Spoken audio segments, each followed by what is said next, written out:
Welcome, wandering souls and lost sailors, to the Ship of the Dead podcast. Ahoy! I had a lot of fun making this episode.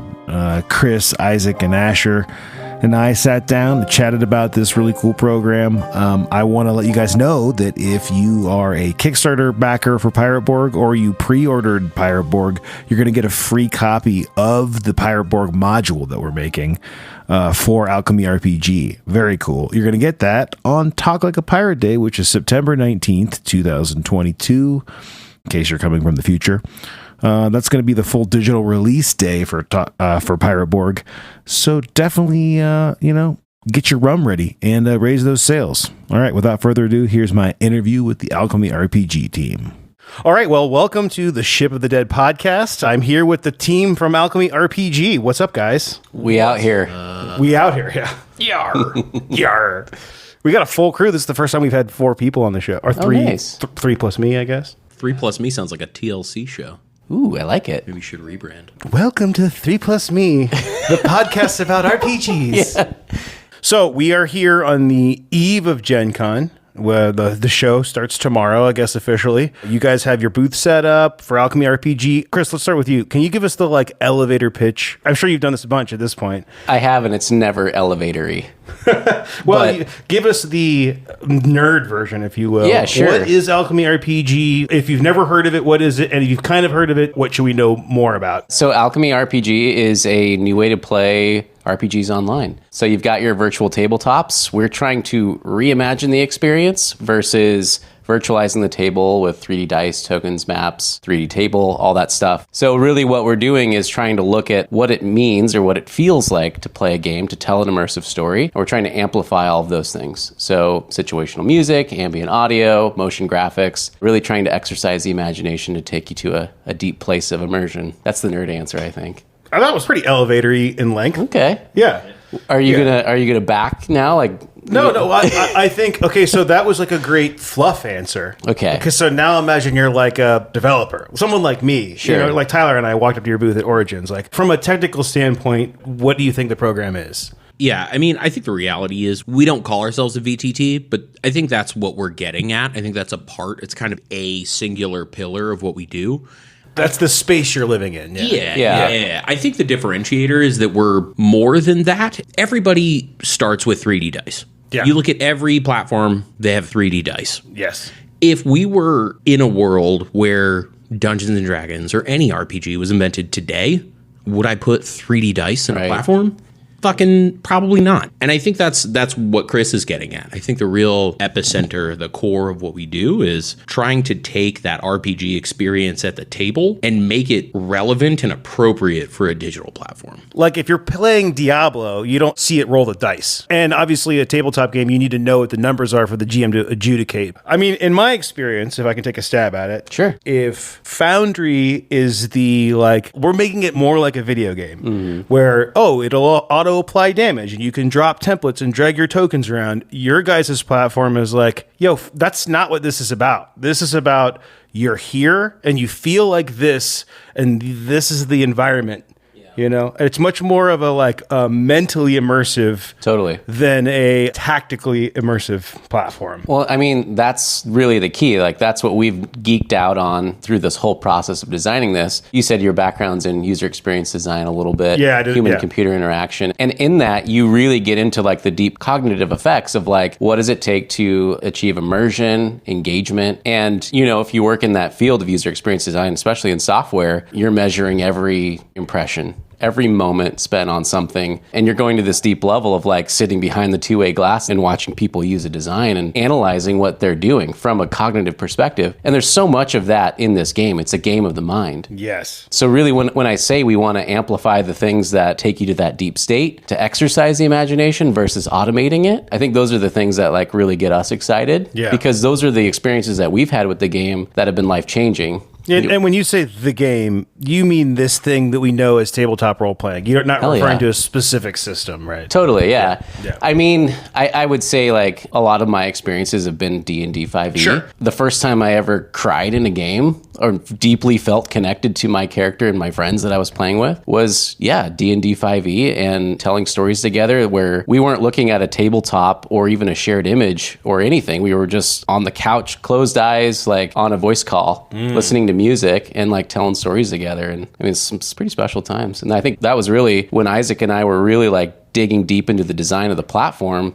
We were going through all of that. We had like 3 back-to-back just like amazing campaigns. Using like a early alpha? Yeah. Basically, Isaac had rolled out like this real simple iOS app, and it was basically just text and voice chat, right? Yeah, our goal was like get us off of Discord and replace Discord. That was our first milestone, because we were using Discord for voice chat before, and as many still do. And it's fantastic. I love Discord. Yeah. But we wanted to start there so that we could connect with our buddies and play. So, and it was like music was really the big thing, because it was actually pretty hard to share music, and we were like, okay, everybody hit play at the same time, in this playlist. Or like, nerd like me, like, okay, if I download this rerouting program, I can get Spotify to go into a separate user in the Discord channel. Like, So I guess if I were explaining to our listeners a pitch for Alchemy, like I think the easiest way to describe it is like, rather than loading up a different battle map when you change scenes, or maybe there's a handout, you have a scene, which in most of the demo material is like usually a beautifully painted painting of some kind. Sure. But like from the player's perspective rather than top down. Yeah. And they're often animated,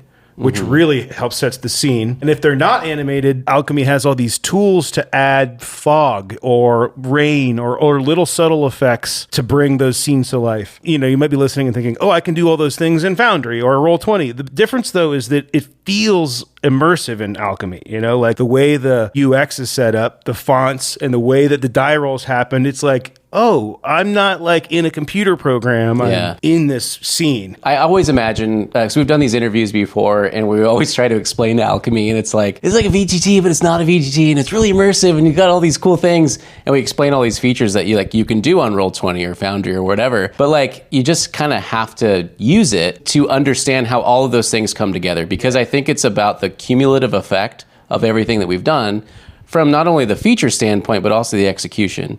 So you're talking about this idea of seeing the world through the eyes of your character. And, that was a really intentional part of the design, where we started with an iPad because it was this great medium between mobile and desktop. We didn't want to work ourselves in this corner designing a platform for a super complex system like D&D on a computer with keyboards and mice as your peripherals and all the screen space, because then you just design something super complicated. Yes, yeah. But like we forced ourselves into this box of like touch and like this small screen space, and it forced us to reimagine how things happen and how they work. But it was also a really cool metaphor, because an iPad, when you hold it in your hand, it's pretty bezel-less. There's no chords, there's nothing. It's a window into a world. And so we took that metaphor very literally. And even in Alchemy, when you look at the main scene area, there's kind of this radial blur like around it that's meant to kind of simulate your periphery. Yeah. And that's where we put the UI. And so it's like kind of a heads up display as you're looking at the world.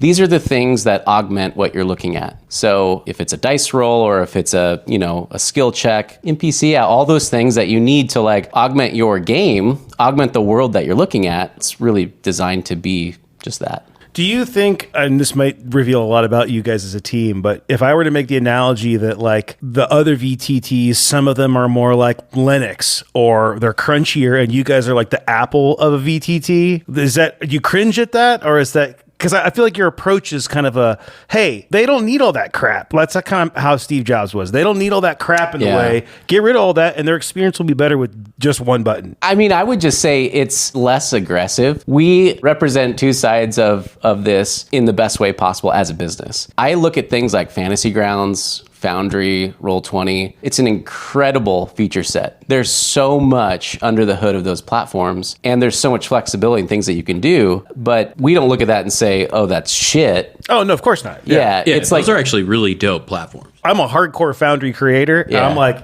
but this is it's like you're in a different party. Yeah, I think one of the things that's interesting about Apple, I think when people make that comparison, you're saying that like Apple is not customizable and it's simpler because it is cleaner and it's easier to use. But I also think There's relevance to like Apple was one of the first companies to take the floppy away, one of the first companies to take the CD away, one of the first companies to move to USB-C. I mean, there's a lot of things that Apple does that are forward thinking that people are like, that's fucking stupid. Well, are you saying that you do those things as well? I'm honestly, I'm the pessimist of all of us. Yeah. I am constantly like, no, we're not good enough. I think that like that's kind of why it's hard to explain what it is that we do. Because you look at Foundry and Fantasy Grounds and Roll20, those are really rad platforms. They do a ton. They are map first. And I think the only real difference between us and them is that we are immersion first. Yes. We don't focus on the rules and the tools. We have those things automated. You can use those. But the core of what we do starts with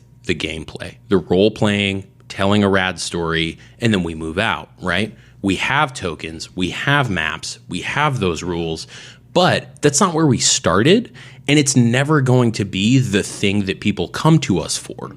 What people come to us and they say, "Wow, we love your platform." They love it because they can set the stage for their players to tell a cool story in a way that feels intentional. And not a knock on Foundry, Roll20, Fantasy Grounds, anybody else, but when you start with that, it's a lot easier to develop a more immersive experience. Now we're adding maps, and we're always going to have really simple maps, tokens. We'll have some rules, we have some cool stuff planned, but like if you want to have like a crazy hex crawl situation, I'm going to tell you to go to Foundry. Yeah, sure. Well, I guess with that in mind, could you tell me, of the GMs that might be listening, who is this perfect for? You like Matt Colville shit and Sly Flourish? Those are our people. And those are people that like I really admire.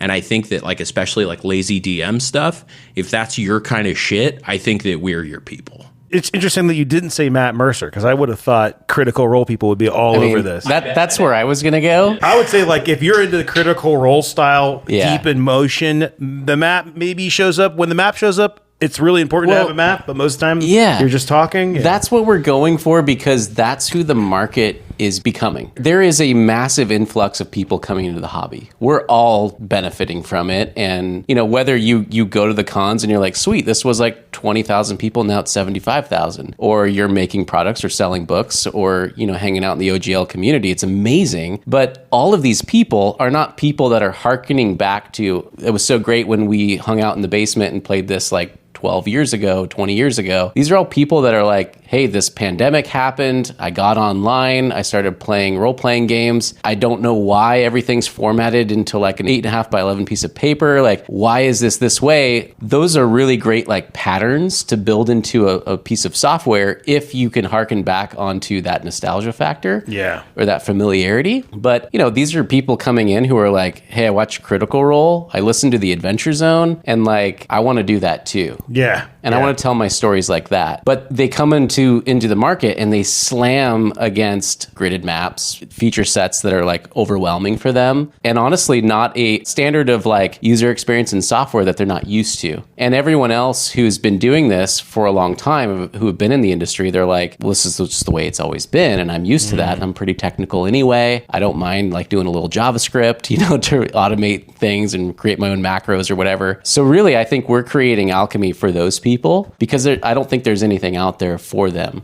Yeah, definitely not. And I think part of that funnel that you described is like when you push everybody who wants to get into D&D into a room in a basement around a table, they have one kind of experience. But when they're sitting at their computer and looking at a screen, well, I got to put something in front of them or else they're going to be bored. I'll put this battle map that I got. Like, and that's a logical workflow. But I think that you guys have taken that step to be like, no, there's a better way. You don't need to start there. I mean, that's essentially what you're saying, right? For sure. I think you bring up a good point, because we're talking about a market. And for the longest time, this has been such a niche hobby. And now it's becoming more and more prolific, where it's like, okay, we need to have a variety of options available for people to play online. It's very important for us to have Roll20s, Foundries, and for us to have some of the new people coming out like Roll. Owlbear Rodeo, you know? Yeah, and Harpy, all these like new VTTs that are coming out, and they're approaching it from a different angle. And I mentioned Roll because like, I mean, their design's great, but they're like, hey, we're focused on people. It's basically like Zoom with character sheets. Yeah. And it's all about the people. And we're like, we don't have video in our app. Like, we do audio because we think that's really cool to like integrate that. But we're like a close your eyes, immerse in the story and play. And that variety is really important for an industry, I think, to really like move forward. It creates that competition too, to where the people that, I won't name any names, but the companies that, you know, really have control of that market, they don't get challenged, they don't get pushed, and so they become stagnant. I want to talk about music because I have a very strong music background, as some of the listeners know. You know, Tyler and I were demoing. We demoed at Origins, but then we also really dove into the program last week. And I felt like immediately the whole experience is more immersive, but part of that was that the music was, I mean,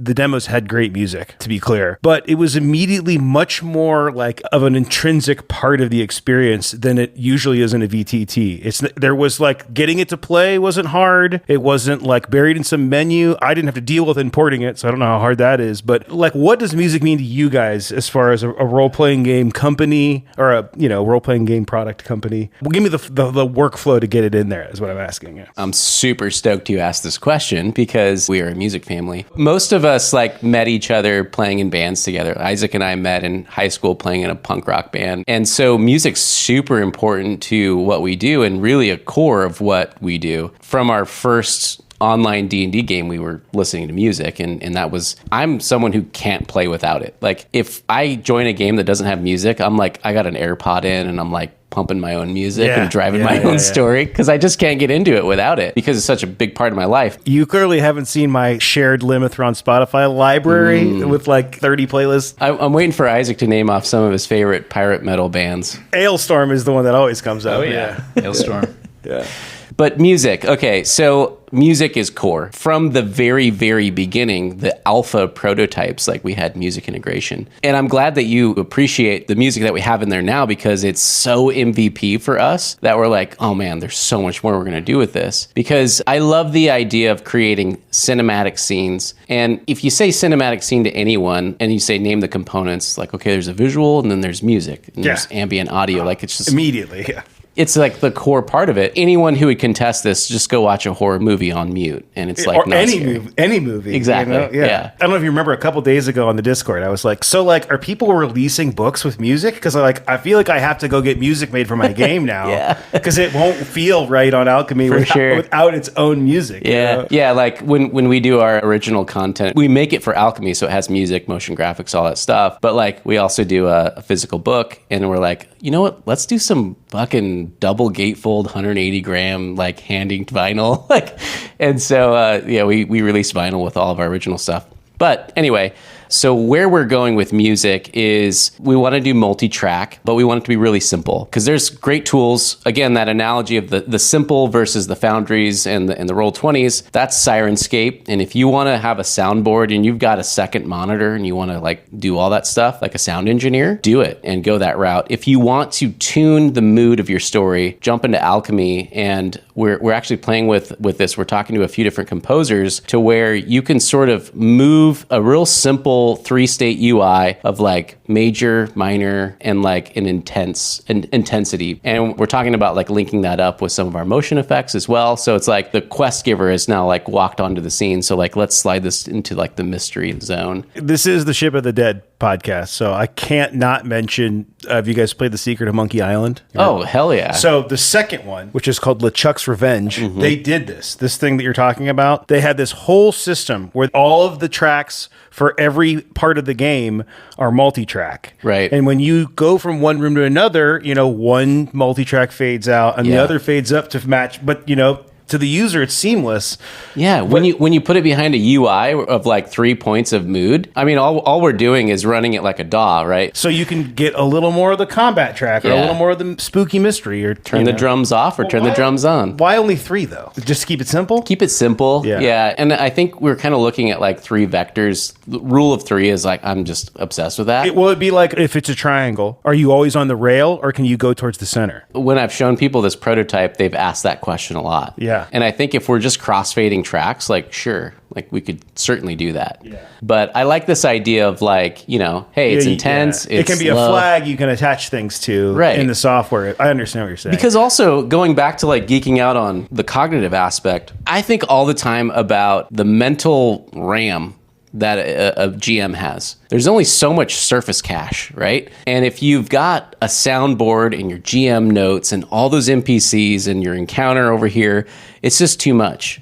cognitive load. So thinking about just 3 points of like, okay, I just need to crank this, or I need to go a little bit more. You have that granularity. And then if you tie that to motion effects, so imagine you're like, I'm going to go into the minor key over here. It's a little bit more depressing. Maybe we're going to darken the screen a little bit. A little rain comes down. And it's just really about tuning the ambient atmosphere of your scene. So I have to ask, is the point of limiting it to 3 just so you can have a clever UI around it? Like, why not be like, let's have 5 buttons? Yeah.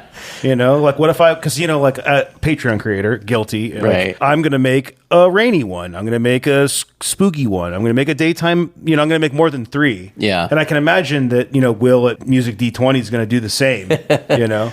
There's going to be people that are going to want to like geek out on this. Always, yeah. But I think it kind of goes back to the market. You know, we're trying to get Joe and Sally who watch Critical Role religiously, and it's like, what's simple? You know, what's going to keep you engaged in other aspects of your story versus like fiddling with things? And again, like it's always a tricky trade-off. And with every feature, we have to think about this. But it's like, if you want to fiddle and tweak and engineer things, like there's a lot of software out there for you to do. You have options already. For sure, yeah. Are you saying you want 5? Is that Are you in the 5 17? camp? 17? I think I'm in the more than 3 camp. I can appreciate that. You know, I think the reality is obviously simplicity. Most people, they're just going to be like, oh my God, I can just move this fucking triangle and I can have different music. That's incredible.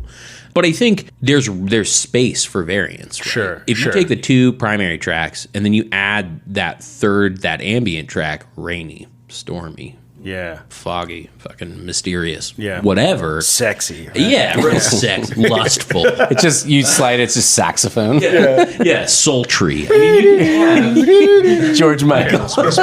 Yeah. I think you can have that just like a map variation. When you go from a day map to a night map, it's not an entirely new painting or drawing. Yeah, it's, sure. It's just different coloring. Great analogy. Yeah, I think there's plenty of space for those variants to exist and for that market to proliferate. Yeah, so you're saying, if the thing has 3 axes or points or whatever, you could just do it twice and then you've got 6. Yeah, right. Sure. Like if you have your sort of minor track and your major track, and then your ambient track is put it on a different really scene, setting the mood. I think that's the other thing too, is like we're really excited about the aspect of making music purchasable again. Yeah. And like looking at the Will Savinos of the world, or the Michael Gelfies, or any other composers in this space making music. A lot of people just go to YouTube and they'd play the 5-hour loop. And it's like, music's way more important than that for your scenes. And it should be way more intentional. And so even when we think about like what this product is, we think about it like almost like a Dolby Digital. It's Alchemy Lift, you know, our ball. And we want to make that something that, you know, these composers can create, and they're just bouncing 3 tracks out of their software, but the platform makes it so much more dynamic and therefore so much more valuable to where someone's willing to all of a sudden drop $2.99 on a song now. Sure. Because it just perfectly fits and I can tune it and tweak it. I'm thinking back to what you said earlier about how like you can't play without music. Yeah. And I think currently I'm in the other camp that I'm like, I almost don't play with music because it's so important. I just get distracted. It loops and I'm like, no, I don't want the jungle combat thing. We're in the middle of the tomb, you know? Yeah. So I can't balance it. I can't juggle it. And I think that maybe we can meet in the middle. For sure. Because you'll have the tools curated by great composers to accomplish that. Yeah. See, that's what I love. And we were talking about like the exclusive Tabletop Creators Guild Discord earlier, and how great that community is. So exclusive. Wow. Shout out. I can't believe that you just shot out such an exclusive. It's a secret society, yeah. You're talking about the Champeku one? Yeah. Oh, dude, it's my home I base. love it. It's amazing. Yeah. You know what? There are so many people out there who are creating maps that are getting lots of love on Patreon. Why? Because every piece of online software is about maps. And one of the things that I'm super excited about with Alchemy is to create new avenues for creators to create motion graphics, to create multi-track audio that is dynamic, to create motion overlays, you know, that someone can integrate in. Wait, so the Michael Gelfies of the world, the guys doing like not music but like sound effects, do they use the same track or UI that the music guys do, or is there a separate slot for that? for you guys? So we've looked at those being separate things. Okay. So now we're talking like a cube. Like it's like it's not just it's like a 3D. Or on its own slider, right? Yeah. Because right now the UI it's just one audio file, but where it kind of goes beyond that is that your volume control is independent. So if you're a player who doesn't like music or you like a lot of music, you can tune that up. We can very easily add the second audio track, but we've been on iOS for so long that that was a nightmare. But the second track is meant for ambient audio. And I think what's great is you can tune that mix yourself. So in Alchemy, you've probably seen, if you're kicking tires, you probably don't have a full party in there yet, but you hit that mixer button when you've got, a slider for all of your party members. Then you've got your music coming soon, ambient audio. Okay. You create your own mix as a player, GM, whatever, and you've got everything that you want sonically. This is every front of house engineer's dream, every monitor engineer's dream. Totally. Right? Yeah. Okay, so I have another analogy I want to run by you guys. And honestly, I got this from my Uber driver on the way to the airport today. He dropped some knowledge on me and I was like, whoa, we were talking about crypto and Bitcoin. And he's telling me all these new coins I never heard of. And he's like, look, like Bitcoin's like AOL. AOL was the first to the game. Everybody knows about it. It's built on old, slow tech. When I was thinking on a plane here, I was like, is Alchemy going to be kind of like one of the hot new coins with like new tech? Like this guy was all about XRP, Ripple or whatever. Right. And he was like, dude, the tech on that is way better. And I'm wondering, do you guys buy into this? It's like Roll20, like the AOL that everybody's using, but you guys are like the hot new, So this is a hot new crypto? Yeah. You guys, are we XRP? Are we Ripple, the 6-year-old cryptocurrency? Rip it and ship it. Hell yeah. I mean, if you think this analogy is terrible, let me know. But this is not terrible. No, this is not bad. Yeah, really. I mean, we're new. We're new to the space. We've been working on this thing since 2018. So sure, we're not writing our code in tech that was around in 2010, right? Like, so yeah. There's sort of that natural progression aspect of just how time works. But yeah, I would say that we do try to be kind of on the cutting edge of things a little bit more than perhaps some other people do. Some other people, yeah. Okay. Well, I mean, there's also like Isaac, who is like pretty obsessive about new tech. Like, hey, let's stop every couple of sprints and like update all this technology. So a lot of stuff that's out there now is, unless it's written in the last year or so, is on older tech, which I think is a little bit harder to update in some. Yeah, for sure. I mean, I'm a designer here, so if you're listening to this and you're like, this guy doesn't know what he's talking about, you're probably right. Yeah, but you're also a small, nimble startup. It's easier for you guys to make like infrastructure changes now. Yeah. I think about that all the time with Roll20 because they have such a huge code base. We started though in straight up Swift. Yeah. I mean, nobody was doing anything on iOS, right? Yeah. But we quickly found out there's a good reason. Nobody's making a VTT that's specifically like an iPad app, right? There are a few that kind of sort of work, but they're like character sheets or dice rollers. They're mostly or something. They're mostly accessories or like second screen experiences. So we thought, well, why don't we start there? And we did, and like Chris was saying earlier, it's a really good design constraint for us to think like, let's not make it harder than this smaller screen that you use a big fat meat stick to touch. I was just gonna, right, like, if you can't do it with your finger, you can't do it. Yeah, exactly. Or your hook or your peg leg or whatever. Your bloody ear that's been attached. Yeah. Exactly. On that note, one of the things that I'm really excited about with Alchemy is that though we still have some code to write to make it more responsive on the web, everything is designed to work on a mobile device. And there is no end-to-end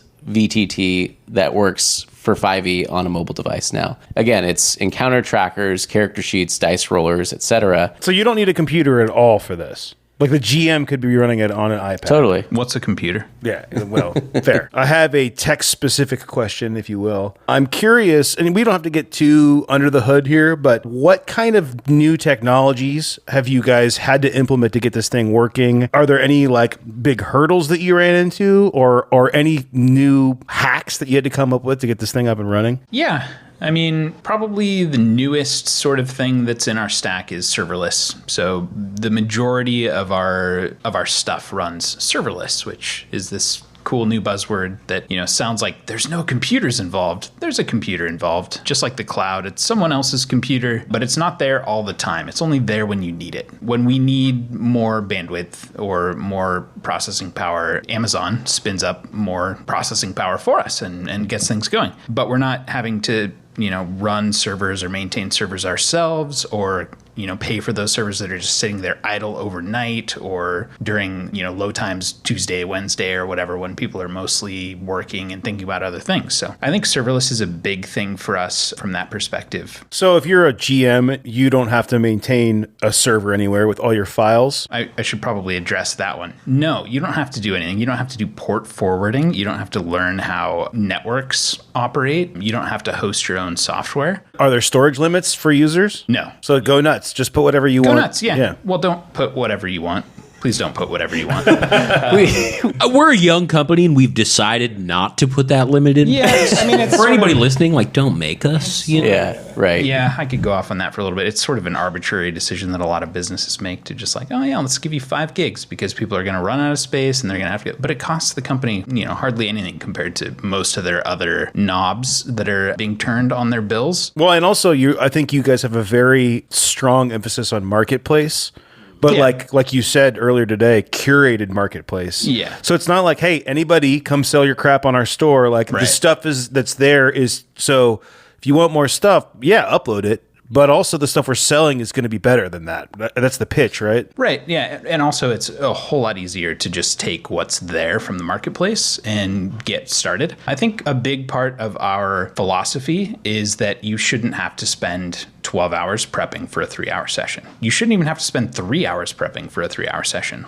There should be very little prep time involved. Even as, if you get into some really crunchy adventures, it should be simple. You shouldn't be spending a ton of time setting up all of your dynamic lighting and all this stuff that you can get involved with that makes it more of a job than a hobby or something that you enjoy. More of a chore than anything else. As someone who lights dynamic maps for a living, I can totally identify with what you're saying. It's funny. We had a conversation on our Discord that was really good where a bunch of people were talking about how they use Foundry, and they love Foundry because they like the exercise of seeing what they can do in it. They don't really play that many games in it. Yeah. They play in Alchemy, but they're like, oh shit, a new mod came out. Oh, I can do this now. And that's the fun of that system for them. Okay, I have a third analogy. Okay. Because I like analogies with you guys. I love analogies. You guys are big into 5e. That's the platform's working thing. You've got a new thing coming up, which I want to get into maybe as part of this question. But I really see a really strong parallel here with other VTTs and you guys with 5e and the OSR. And maybe more appropriately, the NSR or new SR, some people call it. I'm not talking about, hey, I played BX when I was in the 80s, and now I want to play it again. I'm talking about Mothership, Morkborg. Hell yeah. All these new school RPGs where they're like, hey, it's about the story and about being simple, but it's also about really, really clean design aesthetics. Yeah. These books that are coming out now are not like, hey, 2 columns of text, and we hired an artist for 5 of the monsters out of the 30. Right. And, it's like every page is on purpose. And I wonder if that kind of game design has trickled off to you guys. Do you buy into this analogy? Fuck yeah. Yeah, I mean, that's like us. We love all of those RPGs. And the reality is, if you're a VTT that's not starting with 5e, it's fucking tough, man. You got to get users, right? Yeah. That's Brad from Monetization talking. I think when we move towards Morkborg, Pirateborg, Alice is Missing. The big one I thought that Chris and I were talking about earlier is Alien. Because for me, I am a battle map maker. I'm wearing an Alien hat, for God's sake. It's a good hat. I didn't even realize it's a great hat. That game and Free League's books in general are perfect for Alchemy because they have battle maps that you don't need to be on, and they have really stunning letterbox art. I mean, it's a super intentional aesthetic that doesn't carry over into a VTT port. A shitty top-down battle map. Whoa, take it easy. Whoa, yeah, no, it doesn't. I mean, those books aren't written like the battle maps. You'll have a full space station in a 3x5 card. Totally, it's just not designed for that. To all the layout designers out there, we see you. I know because we created our own content, and I've, spent many, many, many hours in InDesign sweating over typesetting and spine creep and all the things. And there's so much thought that goes into what's the experience that my reader has when they read this book. Do I justify the text because it looks more editorial and cooler and blockier, or do I make it more readable? And all these micro decisions that you make along the way, there's thousands of them. We see all those. And when we think about partners like Free League, we think about things like... And that is a thing. That's a thing, yeah. When we think about something like Symbaroum or Alien or Vossen or any of these things, all of those have a very intentional design aesthetic, and we want to capture all of them.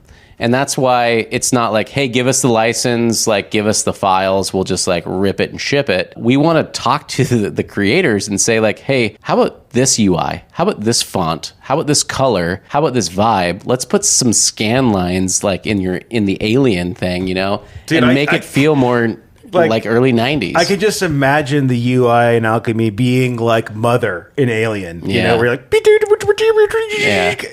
for sure. Love it. And those are things that like, sure, that takes development time. Yeah. But if you're not supporting like 1 million other creators, you can really focus on that stuff. And it's not that we don't want to support every single creator. We do. We want anyone to be able to create and distribute on Alchemy, but there's a difference between our marketplace and what we're working on, which is more like public sharing and things like that. Create your own stuff, DIY, share it on the platform, maybe even monetize it one day. But yeah, for Alien, we've got big plans. That's the system I would play it on. For sure. And like I said, I come from Roll20. I am a Foundry fan to the death of me, but Alien it's built for you guys. For sure, yeah. I mean, those were the games that we were thinking about when we designed Alchemy. 5e is not only the largest addressable market, but it's also technical and a design decision to build everything. 5e, people say it's so easy, but it's a very complex game when you compare it to NSR stuff. Yeah, it's crunchy nowadays. For sure. If you look back at Pathfinder 3.5, yeah, okay. But yeah. I was going to say, the only people who think 5e is easy are people who came from 3.5. Yeah. I was in line today with a guy. We were getting our COVID bans or whatever. And he was like, I was like, oh, you here alone? He's like, yeah, I'm here. What are you going to play? Like, what kind of Gen Con are you? He's like, oh, I'm going to play mostly 5e. I'm thinking about trying 2nd edition Pathfinder out. And it's like, dude, come play some Pirate Borg. Yeah. Like, look, you got 5 stats. I guarantee you're going to laugh more than, the rest of the con, Yeah. I mean, that's just my approach. Everybody knows. You get the mechanics out of the way. In the same way in user experience design, you get all the stuff out of the way. And what shines through is the experience. What shines through is the value, the laughs, the cries, like all the feels, I think 5e can work for that really, really well. Yeah. But you just have to know the system. You have to know the rules. So I think your guys' approach, that's a great one. You start there, and then you're able to funnel that architecture into anything you want. For sure. Yeah. When you look at an Alien movie poster, you feel something. And that's why going back to rewind to the beginning of this podcast episode and listen to us bumble through explaining what Alchemy is. Now explain to me what you feel when you look at an Alien poster. It's like immediate mystery mixed with terror. It's a vibe. Yeah, there's definitely a vibe. With this, we're at a good spot to maybe, I don't know if there's much to talk about here, but can we talk about Pirate Borg? I want to just ask questions of what we can do.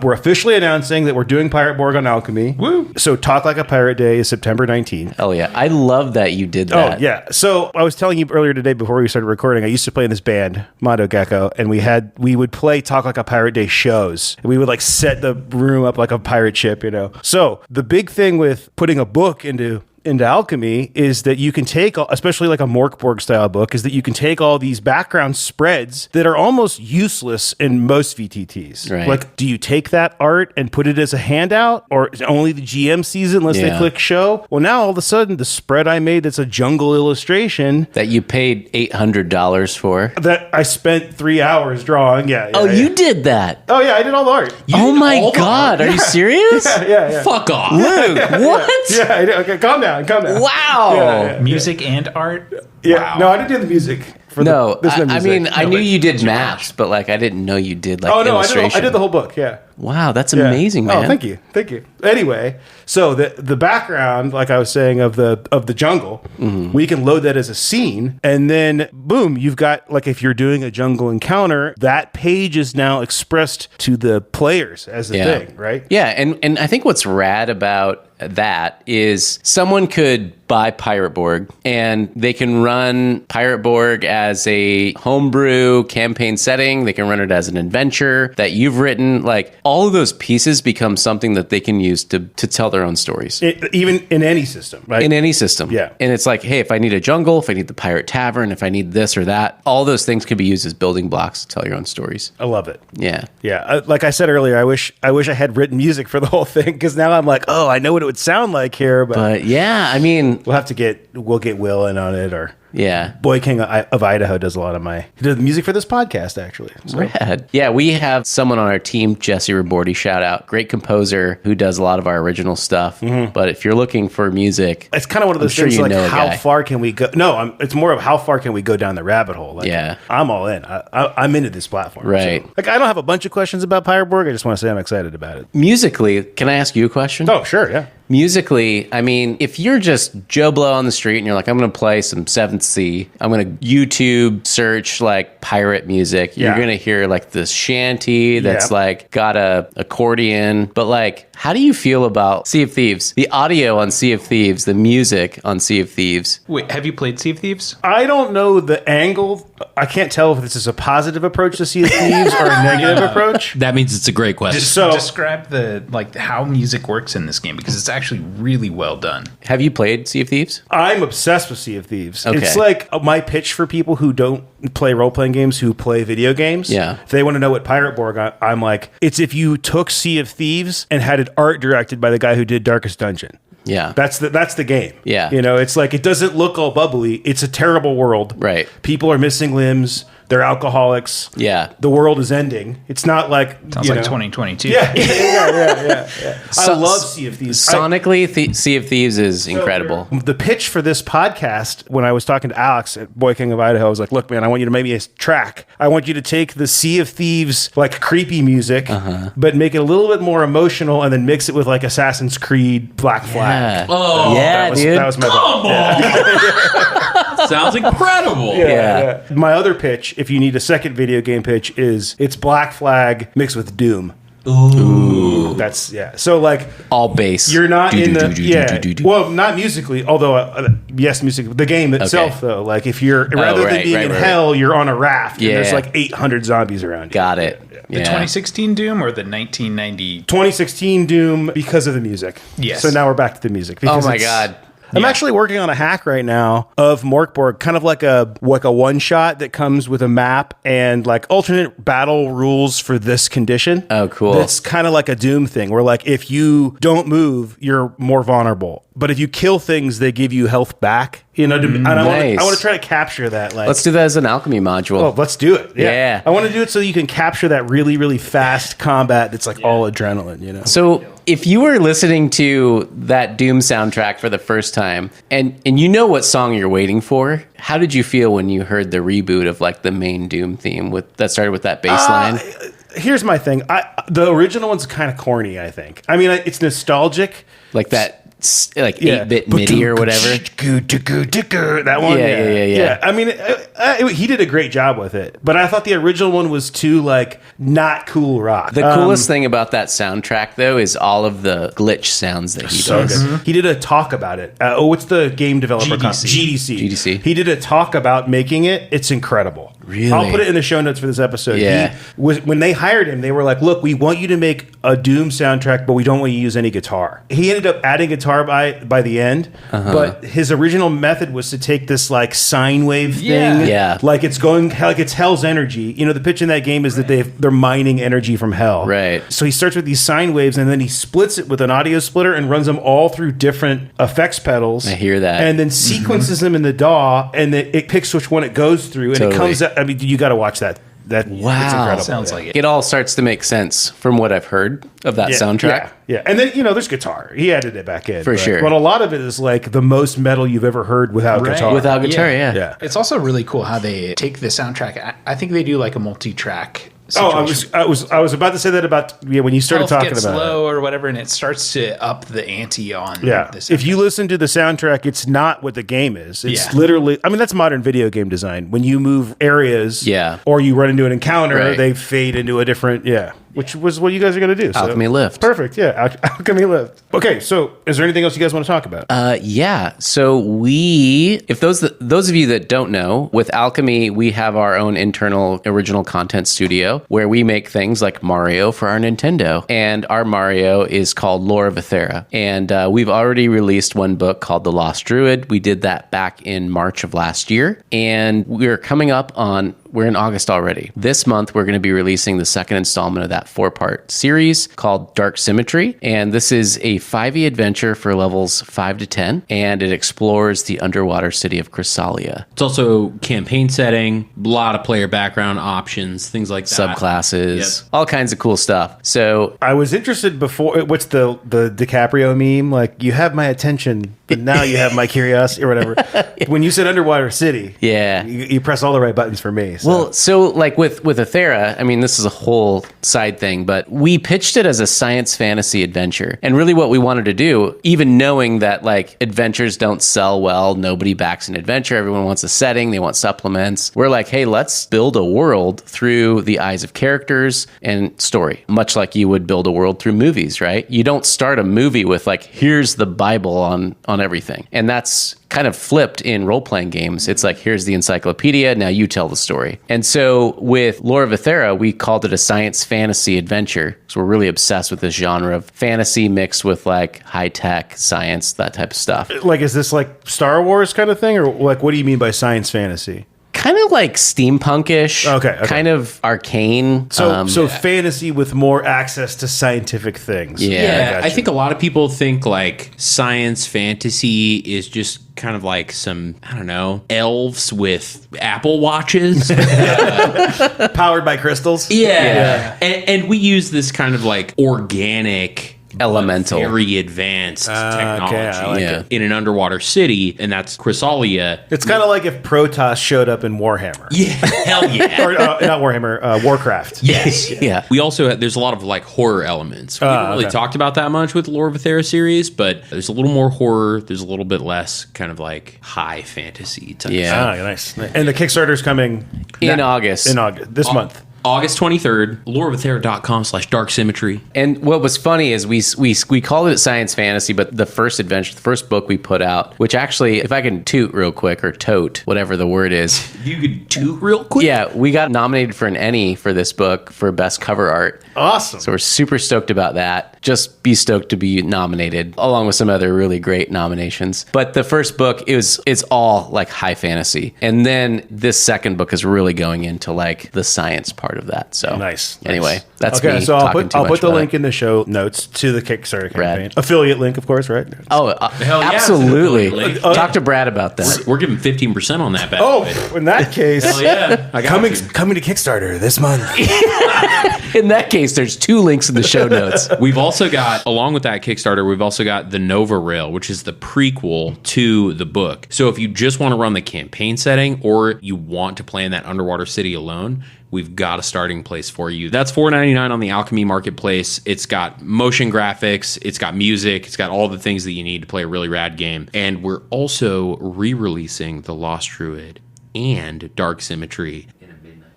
Because everybody does these special edition covers because they sell on Kickstarter. Oh my God, it's crazy how much they sell. But it's like, hey, we'll do a leatherette. I would say they sell, but like I also buy them. You know? Oh, yeah. I buy them all the time. They sell and we buy, yeah. But it's like faux leather, and it's like a simple logo, and it's gold foil, right? Yeah. And maybe you've got gilded edges on the book. Okay, cool. So that's most things. And I just want to restate here that these are real books that you purchase and buy, because I was confused That's at right, first. You guys are making Alchemy, but these aren't just Alchemy products. They are real books. Yeah. If you touch TTRPGs, we want you to know who we are. Yeah. Right? yeah, and we want you to play with our stuff if you play at a table. You know what you guys should shit. you guys should do like book iPad holders that it's like Mist, you know, you pull it off and you open it and then you're playing Alchemy. Yeah. You know?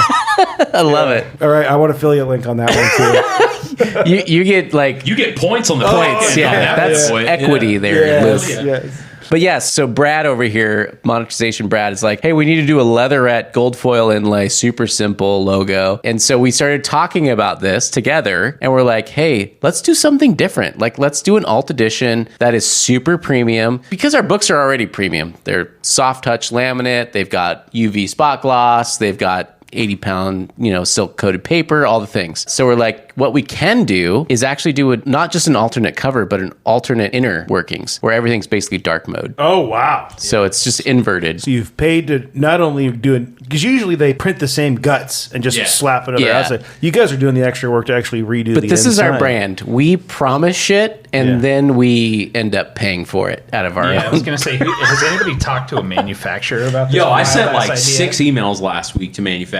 And Have you gotten any Have you heard back responses? yet? I'm like 90% sure it's possible. Okay, so this idea is pending. Yeah. But we're gonna do it. Okay. Like, it's more than just the cover. I think that's important to us. That's our brand. And we just found out. We don't do a thing. We fucking go all in. Hell yeah. And then we go all in, like, financially. Yeah. And then we lose our shirts on the deal. But we also just found out that black gilded edges are a thing. Yeah. Oh, I You love can that. get black gilding on your books. I'm into that. Yeah. 100%. Well, that was the like light bulb moment. Chris was like, we can do that. And I was like, oh my God, are you fucking serious? We're really, really excited about it. I'm really into in-world artifacts. If it looks like it came from the world you're playing in, Yes. that's immediate buy-in. Player buy-in, yeah. With our stuff, so it's called Lore of Aetherra. There's no setting. It's all adventure. In the first book, at least. We're going to do a little bit more setting in the second one. But the way that we're communicating lore and setting is through in-world artifacts. In the first book, we actually have 3 in-world lore books, kind of inspired by Skyrim. You find a book, and it's a full-ass book. Perfect. But it tells you about the system of governance for the city. It tells you about the mythology. And instead of putting that in a GM section in the beginning of the book, Little sidebar. It's in the back of the book, and there's a QR code that says, hey, when your players find this book, when they search this bookshelf, hit this QR code and they'll get a link to be able to read this whole lore book. That's awesome. I don't know if anyone will ever appreciate that, if they'll ever find it, but it's hidden in there. The people who do will. Hold fast, wretched sailor. We brace for the broadside barrage. Single feature of Alchemy that you're most proud of? The UI. Universe integration of homebrew content directly into a game. I'm going to answer this one. Pirate Borg, obviously. Hell yeah. When it happens. Yes. I have to throw my hat in the ring for it. I think the whole universe construct. Okay, so you guys have been in the hall already. If you can't answer this question, that's fine. Best booth you've seen so far at Gen Con? eBay. Alchemy RPG. Not kidding. I have no idea what the fuck they're doing here, but Funko Games has a really rad booth. I love Yeah. purple. They're selling little vinyl popper. No, Yeah. it's like Funko Games. Yeah, they have a whole game thing. They have they have their own room now. Yeah, their playroom is rad. They've got like a Crown Royal purple situation Yeah. that I'm in love with. Yeah. First RPG system you ever played? D&D Red Box. Not Red Box, Red Dragon. Black Box, Red Dragon. Oh, like 95? Yeah. That's my first edition. Yeah. 3.5. 5e. Love it. Most recent system of an RPG you've played? Alien? I haven't played a game in a while. That's sad. I know. It's work, man. Yeah, I know. We have two game nights a week that we cancel every week because of work. Since April. Answer the question. This is not a hard concept. It's been in every game show since 1956. No, there's no answer to the question. What? But you've never played a game? I've 5e. never played a new game. 5e. I played a great game of Business Wizards on the Polymorph system. What a rock star. System you've yet to play but want to? Polymorph. Mazes. Pirate Borg. Year Zero Engine. I was going to say, this is a trick question. Yeah. But the only answer is Pirate Borg. Suddenly, you are all 10th level PCs. What class are you? Barbarian. Wizard. Cleric. I got a lot of casters in this group because I'm definitely a wizard. Hell yeah. Add an entry to the What's in the Cargo Hold of the Ship of the Dead D100 table. You crack open the cargo hold and you find 7 keys made of different metals. Very Ready Player One of you. Okay. Candlestick that sheds dim light in air, but sheds bright light underwater. I love that one. Nice. Top that, you dumb. A toothbrush. Toothbrush. God, that would be way more important than any of the other things. That's like one of the ones that you throw in the D100 table just to make people laugh. I don't know the answer to this question. I'm not a creative. I'm the soulless businessman amongst. Maybe that could be your answer. A soulless businessman. Subscribe. Just a crying businessman. That works. Favorite die size? Ooh, D10. D8. 12 for sure. I like that you have all different answers. You know, nobody has answered D20 to that question yet, which I find interesting. I mean, honestly, I think that's horseshit. I think that somebody's answer was D20, and it might have been one of us. And they didn't want to say it. But they don't want because it's all. You know why though? Yeah. The sides are too small. They are I small. like D20s a lot, and I would have answered D20 if I hadn't just rolled for my lodging situation last night and lost And on got a the D20. hide of bed. We rolled for beds. Oh, really? One of us got the regular bed, and one got a hide bed. Favorite fantasy or science fiction movie franchise? Dune. Lord of the Rings. Star Wars for sure. RPG publisher or IP that you would love to get on the Alchemy platform? Modifius. Dune. Good. Okay. One Ring. I really like Artel Saurians. I'd like to see Witcher and Cyberpunk. Witcher, yeah. Favorite libation or beverage during your RPG sessions? Coors Light. Negroni. Ooh, you stole my answer. I think I'm gonna have to go with the last word. Video or computer game you've logged the most hours playing? Ultima Online. World of Warcraft. Civilization 6. Favorite D&D spell? Thunderwave. The one that you write in the sky. Skywrite. I think it's Skywrite. I forget the name, but you get to write in the sky, and it's rad. For absurdity only, Wish. I thought maybe since you said barbarian earlier, you were going to say like I don't cast a spell. I smash it with my hammer. I only rage. Actually, I'd like to revise my answer. Rope trick. If you had to choose an RPG setting to live in, which would it be? Not Pirate Borg. Definitely not. I mean, this is a weird answer because it's fucking perpetual horror, but Alien. I think that'd be pretty cool. That'd be a cool one to visit, I think. Yeah, not live. It's like state of perpetual I feel horror. like you got to pick like Humblewood or something. You know? Yeah, Humblewood's a great answer. That's a great answer. Yeah. I'm going to go with Forgotten Realms. I know it's kind of just cliche, but it's such a full and rich world that very few people actually get to experience unless they've read the novels and they've read, the other published works that do all things Forgotten Realms. Yeah, and you can imagine if you were like a level 15 in Forgotten Realms, dude, you could do whatever you want pretty much. Yeah. Who's ever gotten to that level? I think my answer is probably, I was going to say Humblewood, but now I can't do that. You can say it. I really like Sina. Final one. Controversial one. VTT you would use if you couldn't use alchemy. Ooh, roll. Owlbear Rodeo. Ooh, nice. Owlbear Rodeo, Sirenscape, Discord, Zoom. All those together. Yeah, Because that's how many you need to replace. Dude, this guy's in marketing, isn't he? AlchemyRPG.com. That's the shit that I want a map, I want music, I want to be able to chat, I want voice, I want video. You don't even know if I would have said alchemy if you were like, what's a VTT? Actually, yeah. Can I ask you that question? Zoom. That's your VTT of choice? No. Alchemy. You get to keep working here. Well, guys, this has been quite the delight for me. I've enjoyed this. I think we've set a great tone for a con. Where can we find out more about alchemy? At Alchemy RPG on Twitter, Alchemy RPG on Instagram. We have a Facebook page. I don't really go there. AlchemyRPG.com, loreofathera.com, app.alchemyrpg. The show notes has a link. Yeah. I mean, honestly, Alchemy RPG and Twitter, that's where we are. Oh, Discord's where we are. Yeah. Oh, yeah. Oh, I wanted to say this earlier, but when you were talking about like picking fonts, the fact that your alchemy rolls are color muted, I was like, chef kiss. Like I did that on my server for a while, but then for other reasons, matching things on Patreon, I changed it. You know? But I love that. I didn't appreciate that the creators aren't like ranked above everybody else. So you guys should maybe. Isaac's the only one that can make rolls. Yeah. He makes with Also, 50,000 rolls. we're just not super classist, No. But there is a class of the founders class. Sure. Yeah. Well, so let's talk about the founders If you buy real quick. into it, you're right. Yeah. So we do have this thing called the Founder Box, alchemyrpg.com/founderbox. And we've made 1,000 of these physical boxes, which have all 9 of our launch partners in it, content partners. You get all their content. But what's special is you get an Alchemy Founders account. There's only 1,000 of these, so you'll be one of 1,000. And you get a number with your account. That is your number, 666 of 1,000. And you get a year of unlimited. Yeah, about $200 worth of content, a year worth of unlimited, half off for life after that. You get access to our Discord, private access, which basically just means like you can be mean to us more often.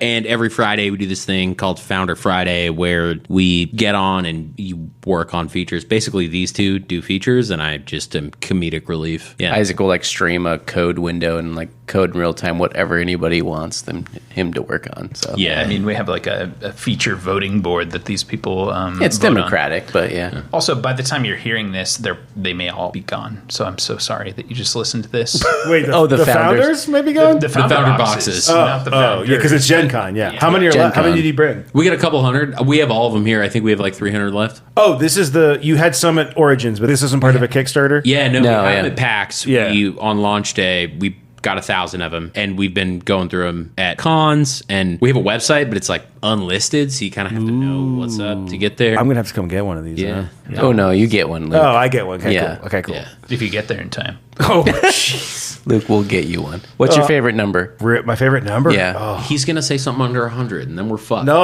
I was thinking 117. I played a lot of Halo coming up. Yeah. Do you think we have that? no. That's I can tell you. Do you have 777? yeah, Because that's a Morkborg thing all the way, baby. that's probably out there. We've got 7s, 8s, and 9s. I know I think, that. Yeah, I think that's about where we're at. Yeah, I'm but not- a lot I'm not of our picky. a lot of our 7s are gone. I think 777 is gone. Oh, really? I'm not Yeah, picky. dude I'm not bought picky. like 10 Give me founder 420, boxes. bro. I'm so stoked. He has Right, 420 on his I I desk. have 420 at my office. Waiting for the I don't even want one of these anymore. You want 420? No. I got you. No, all I don't day want on it. 420. No, dude, it's fine. Whatever. All right. Well, it's been great having you guys. I'll see you at the con. Can't wait to get Pyroborg up on Alchemy. Rad. Same. So happy sailing. Huh?